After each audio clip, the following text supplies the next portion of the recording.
Season 27, Episode 4, titled Walk is Dead, mixes consumer madness, creepy rituals, and a storyline so wild it literally pairs Donald Trump with Satan. By the end, fans were laughing, gasping, and asking if the writers had finally gone too far or if this is South Park at its sharpest.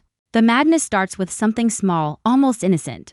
At South Park Elementary, the kids can't stop talking about the hottest new collectible Labuba dolls. These little toys are designed to look cute but just unsettling enough to be addictive. Everyone wants one. The classroom buzz feels exactly like when Pokémon cards took over schools, or when Beanie Babies had people fighting in toy aisles, or like today's Squishmallows and Funko Pops craze. South Park wastes no time mocking this real-world obsession, showing how hype can turn anything into gold. Butters, as always, becomes the heart of the chaos. He's been invited to Red's birthday party, and in his mind, the only way to impress her is to bring the most valuable gift of all, a Labuba doll. For Butters, it's not about trends, it's about love, or at least the hope of finally winning attention. His desperation is both funny and painful, because fans know Butters always throws himself into these quests with pure sincerity, only to crash in spectacular ways. When he finally heads to the local store, reality hits. The shelves are wiped clean. No dolls, no restocks, just mocking signs and empty hooks. Butters, undeterred, goes online. What he finds there is worse: scalpers charging up to $1,500 for a single doll. A piece of plastic suddenly turned into a luxury item. Sound familiar? South Park lands its first sharp jab at real consumer culture, showing how greed and hype fuel insane markets. Of course, this is South Park, so things escalate quickly. What starts as a schoolyard craze twists into something darker. A group of girls at the school, obsessed with getting more dolls, begin whispering about a ritual. They gather in secret, feathers in hand, chanting strange words while circling chickens like a cult. The scene balances horror and comedy perfectly, with the absurd idea of kids performing dark magic just to score a toy. It's unsettling, but also ridiculous enough to make you laugh. And through it all, Butters, wide-eyed and nervous, tries to sneak away and hoping this bizarre ritual might finally get him the doll he needs. While Butters is battling fads and feathers, South Park shifts into its second storyline, one that's even more shocking. Out of nowhere, Donald Trump returns to the show. But this time, the twist isn't about politics or rallies. Instead, the rumors begin to spread that Trump is romantically linked to Satan himself. Yes, Satan, the king of hell. The show throws viewers right into the absurdity with a bang, cutting to media outlets gleefully repeating the claim. Fox News anchors chant it like gossip, less horrified and more entertained, like they've just stumbled on the juiciest scandal of the decade. The brilliance here is in the way South Park uses repetition to kill shock value. The anchors say it so often that the phrase "Trump is with Satan" starts to sound ordinary, almost casual, like a celebrity hookup story instead of something insane. And that's exactly the point. The episode is mocking how modern news media spins even the most outrageous events into entertainment. Instead of digging deeper, condemning, or even questioning, the anchors hype it up, laugh about it, and practically cheer. Back in South Park, poor Butters keeps digging himself into deeper trouble. He tries negotiating with shady toy dealers in alleys. He thinks about selling off his belongings. And at one point, he nearly offers to trade his own prized items just to get the doll. His desperation is both relatable and hilarious, because who hasn't seen someone lose themselves chasing hype? But with Butters, it's worse. His sincerity blinds him, dragging him further into madness. And as he edges closer to the girl's ritual, it's clear something truly ridiculous is about to happen. The deeper Butters sinks into the Labuba craze, the darker and stranger things get. His obsession to impress Red blinds him to all reason. Instead of accepting defeat like any other kid, he convinces himself that somehow, someway, he has to get his hands on this doll. That desperation is what makes Butters both hilarious and tragic, because the audience already knows he's destined to fail. Yet we can't look away from the train wreck unfolding. The ritual subplot kicks into full swing when Butters finally gets caught spying on the group of girls. They're in the middle of their eerie chicken circle ceremony, feathers flying, eyes glowing with fanatic determination. They claim the ritual will summon more Labuba dolls, but to anyone watching, it looks more like they've joined some cult out of a horror movie. The mix of comedy and creepiness is classic South Park. The kids are dead serious, yet the sight of them chanting for toys is so ridiculous it borders on genius parody. Butters, terrified yet desperate, stumbles right into the middle of it all. Instead of summoning a doll, he ends up flapping around with chicken feathers stuck to his body, screaming about demons while the girls shove him out in disgust. Once again, his sincerity becomes his downfall, and while Butters is spiraling, The episode cuts back to the Trump and Satan storyline, and this is where things get truly insane. The rumors about their relationship spread like wildfire. Instead of denial or outrage, the media eats it up, turning it into a 24-hour news circus. Fox News, in particular, treats it like breaking entertainment. The anchors can barely hide their excitement, and their coverage transforms into a twisted form of celebration. One scene even shows Sean Hannity raising his fist like he's cheering for a championship team. The joke isn't subtle, the show is pointing out how scandal doesn't really shock anyone anymore. Instead, it becomes spectacle, something to keep viewers glued to the screen. The absurdity escalates when Trump and Satan finally appear together in public. They don't deny anything. In fact, they lean into it, holding hands in front of cameras like a new celebrity couple making their debut. The reaction is split. Some characters in the South Park world treat it as the most disgusting scandal imaginable. Others see it as groundbreaking, a bizarre new love story for the ages. And as always, the media spins it into something even bigger. Calling it the start of a new era, the satire here cuts deep, mocking how quickly partisan media can flip any story, no matter how disturbing, into a narrative that benefits their agenda. Meanwhile, Butters has reached a breaking point. Covered in feathers, humiliated by the girls, and still empty-handed, he begins plotting his next desperate move. He convinces himself that if the regular world can't provide him with a Labuba doll, then maybe he has to go deeper, darker, and riskier. He sneaks into back alleys where shady dealers flash knockoff dolls and whisper about limited stock. He bargains, begs, and even considers trading away his own prized possessions. But every path leads to disaster. Either the dolls are fake, the prices are insane, or the sellers vanish the moment money is mentioned.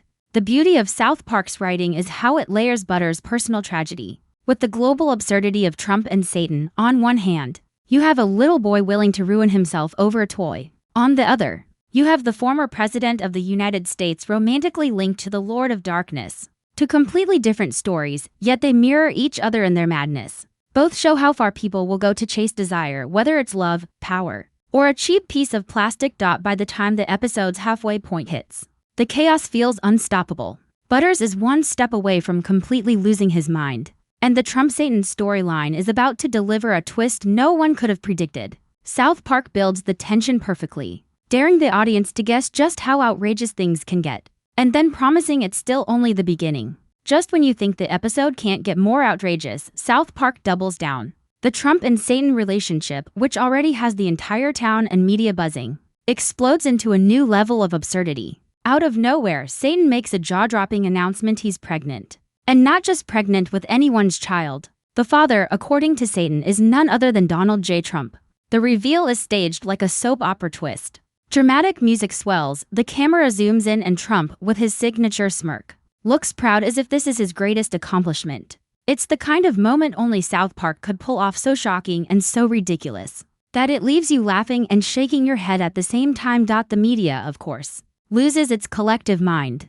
But instead of outrage, the reaction is pure celebration. Fox News anchors are in tears, calling it a miracle. Commentators describe the pregnancy as a turning point in history, as if this bizarre union is something the country should be proud of. Sean Hannity even goes so far as to call Trump and Satan the power couple America deserves. The satire here hits hard, showing how partisan coverage can twist even the most disturbing news into a feel-good headline. The more ridiculous the situation gets, the more the media spins it as something positive. And if the absurdity of Trump fathering Satan's child isn't enough, South Park pushes the joke further. In one of the most irreverent gags of the entire episode, Jesus himself is shown holding a positive pregnancy test, confirming the news in the most over-the-top way possible. It's classic South Park irreverence, staking something sacred, smashing it against politics, and daring the audience to be both horrified and amused.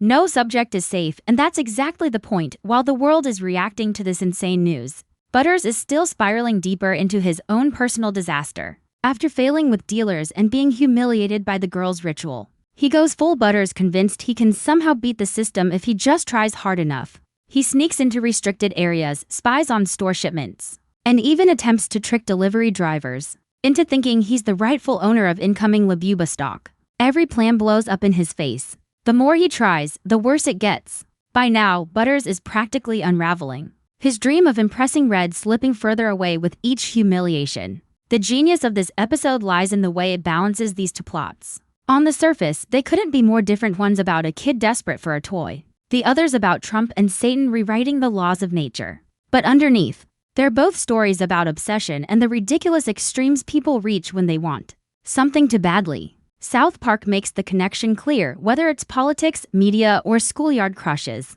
human desire can turn people into fools. As the episode pushes forward, both storylines build toward their climaxes. Butters is on the verge of losing everything: his dignity, his friendships, maybe even his sanity, all for a doll he'll probably never get.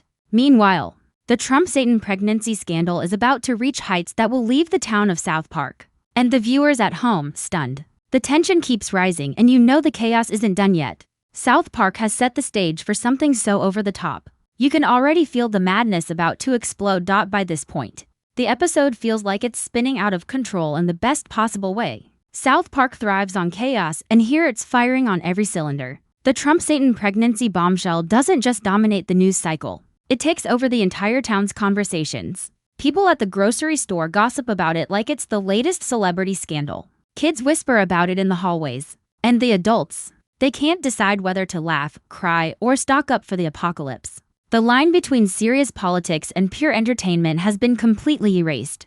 And that's exactly the joke South Park is driving home. Fox News, meanwhile, refuses to let the moment go. Instead of digging for truth or questioning the bizarre reality of a demonic pregnancy, they lean in harder. Commentators argue passionately about baby names. One suggests Donald Jr., another argues for Lucifer Trump, while others call it the miracle child. The anchors act as though America has just been blessed with a holy event, when in reality it's the most unholy pairing imaginable. South Park uses this absurdity to make a sharp point. Modern media will twist anything into a feel-good narrative if it means more viewers and ratings. Butters' story, running parallel, continues to unravel in heartbreaking fashion. Determined to keep his promise to himself that he'll impress Red, he takes increasingly reckless risks. He sneaks into storage trucks, convinced that if he's just fast enough, he can snatch a Labuba doll before anyone else. He gets caught, of course, and ends up humiliated yet again. His friends try to talk him down, but Butters is too far gone.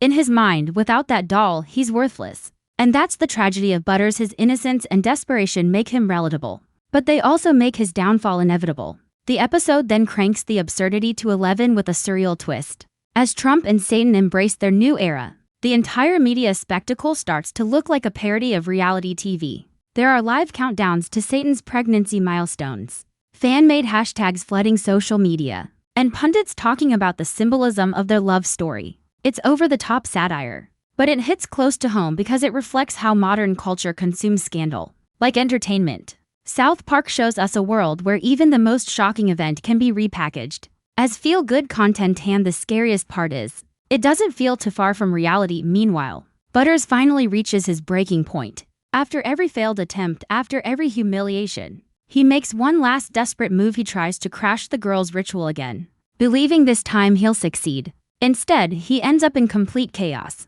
The chickens go wild, feathers cover the room, and Butters is once again the butt of the joke, flailing in terror as the girls laugh and shove him away. By now, the audience knows the truth. Butters will never get that Labuba doll. His failure is certain, but watching his hopeless persistence is what makes his story so funny, sad, and painfully relatable. As the episode barrels toward its ending, both storylines, Butters' tragic quest and Trump's bizarre romance, are about to collide in the most South Park way possible. The writers have pushed both plots to their limits, and now they're ready to deliver a finale that will leave fans stunned, laughing, and maybe even a little uncomfortable. The stage is set for a conclusion that proves why South Park, nearly 3 decades in, is still one of the boldest shows on TV. The episode saves its wildest punches for the ending. Just when you think South Park can't possibly top Trump fathering Satan's child, it takes one last outrageous leap. In a scene dripping with drama and parody, Satan goes into full announcement mode, treating the pregnancy like the ultimate soap opera cliffhanger.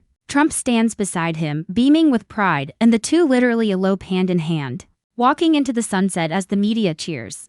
Instead of scandal, it's treated like a fairy tale ending. Commentators cry, headlines gush, and news anchors practically crown the couple as the future of America. It's a complete reversal of expectations, mocking how quickly society can normalize even the most insane situation if it's spun the right way. And then, in true South Park fashion, the final punchline comes from the most unexpected place.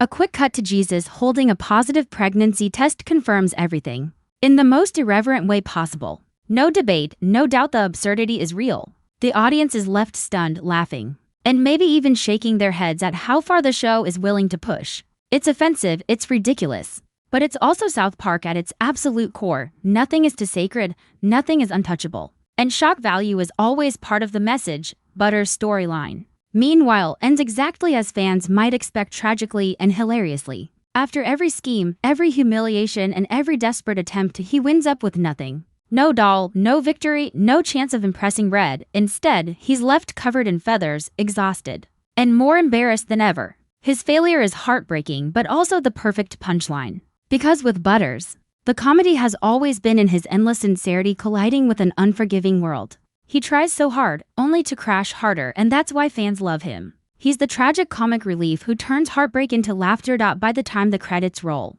Walk is Dead has delivered everything South Park fans crave: biting satire, offensive absurdity, and commentary that cuts sharper than it looks on the surface. The La Buba doll subplot isn't just about toys. It's a mirror to real-world consumer madness, scalpers, and the cult-like obsession with trends. The Trump-Satan storyline isn't just a gag. It's a brutal parody of politics as entertainment, of media spinning anything for ratings, and of a society so numb to scandal that nothing shocks anymore. Together, the two plots paint a picture of a culture that's lost its sense of scale, where a boy's heartbreak over a toy feels just as ridiculous as a nation celebrating the union of Trump and the devil. Unsurprisingly, fans online are split. Some are calling this one of South Park's boldest episodes in years, praising the satire and the audacity. Others think the pregnancy twist was too much, even for South Park. But that's exactly what makes it work. The show has never been about playing it safe. It's about pushing boundaries, making you uncomfortable, and then daring you to laugh at the madness.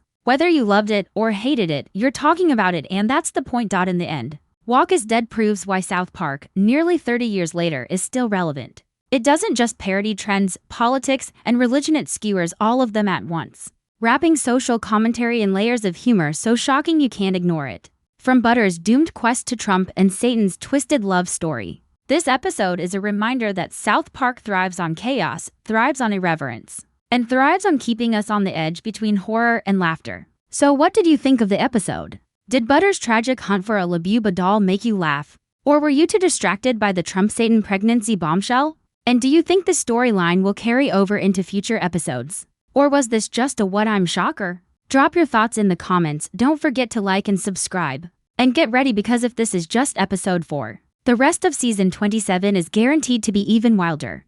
Even after the credits roll, the shockwaves of Walk is Dead keep echoing. Fans can't stop dissecting every scene, every joke, every outrageous twist. The subreddit is flooded with threads debating the meaning of Trump and Satan's romance, while Twitter explodes with memes of Jesus holding that pregnancy test. Some people call it the boldest political satire South Park has attempted in years, while others argue it crossed a line even for this show. But that's the magic of South Park: you're never left in the middle. You're either laughing hysterically, stunned speechless, or both at the same time. The episode also sparks bigger questions that go beyond the comedy. What does it say about us, the audience, that we aren't shocked anymore? That a story about Trump fathering Satan's child doesn't just sound believable in the South Park universe, but feels oddly fitting in our world too?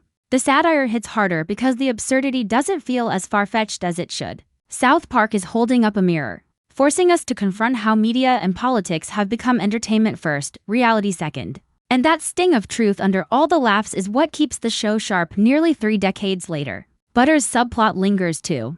On the surface, it's just another tale of him chasing something impossible and falling flat on his face. Yet it's also a reminder of how easily innocence gets consumed by hype culture. A kid just wanted to impress a girl, but the world of scalpers, trends, and consumer obsession crushed him before he even had a chance. That's not just funny, it's painfully real. We've all seen people go broke, waste time, or lose themselves chasing the next must-have thing. South Park exaggerates it with chickens and rituals, but the core truth remains: hype eats people alive. By combining these two plots, the episode creates a strange harmony. On one side, personal tragedy. On the other, global insanity. Both driven by the same fuel: desire and obsession. Whether it's Butter's longing for Red's attention or Trump's hunger for power and spotlight, the outcome is the same: chaos. And that's South Park's ultimate point. Human beings, whether kids or presidents, are ridiculous when they want something too badly. In the aftermath, Walk is Dead is already being talked about as a standout episode of season 27. Some are calling it legendary. Others say it's too much, but no one can deny it has people talking. And for South Park, that's the goal. It doesn't matter if you're offended or entertained if you're still thinking about it. The show has done its job. So now the question is, what's next? If episode 4 can deliver this level of madness, how far will the writers push in the rest of the season? Will the Trump-Satan storyline actually carry forward? Or was this a one-episode fever dream designed to rattle the fandom? Will Butters ever catch a break? Or is he doomed to keep failing spectacularly in the name of comedy? South Park keeps us guessing, and that's why we keep coming back.